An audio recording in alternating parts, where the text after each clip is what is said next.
Dead on arrival ang isang pulis matapos na makasalpok sa isang poste ang kanyang sinasakyang motorsiklo sa Barangay Lower Binugsakan, Ginubatan, Albay. Alas 9:26 kagabi, August 14. Kinilala ang biktima na si alias Mac, may asawa at residente ng Barangay Maninila, Ginubatan, Albay. Sa investigasyon ng Ginubatan Municipal Police Station, lumalabas na naging matulin ang pagpapatakbo ng biktima. Aminado din ang pulisya na amoy alak ito ng kanilang respondehan.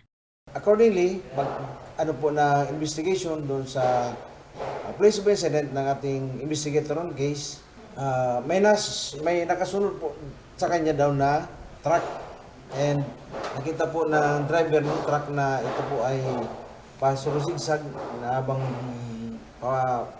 going to the direction of Ginubatan from Ligao City. Yung driver po ng truck, para hindi po niya mabunggo o masagasaan yung nagmumotor, nag-slow down siya.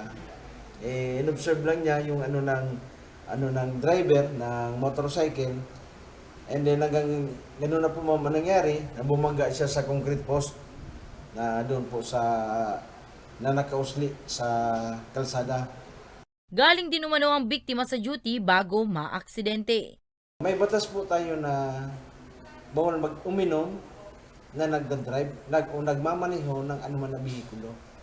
Yan po ay yung batas niyan ay ginawa po yan, kinrate po yan para sa ganun po, pagdating ng mga sa aksidente, ganyan po ang mostly nangyayari sa mga driver na, lalo na po itong mga nakamotor, dalawa lang ang gulong ng motor, ang balancing niyan hindi parehas sa four wheels. Ang sa four wheels, may nangyayari man na aksidente na under the influence of liquor, minsan hindi gaano. Unlike sa motor, dalawa lang ang gulong ng motor, pag na-outbalance ka, ang driver, sigurado, mas grabe ang pinsala na matatamo niya. Sa ngayon, nasa punerarya pa ang bangkay ng biktima at nakatakdang iburol sa kanilang bahay. Para sa mga balitang Tatak, Bicol, Danica Garcia.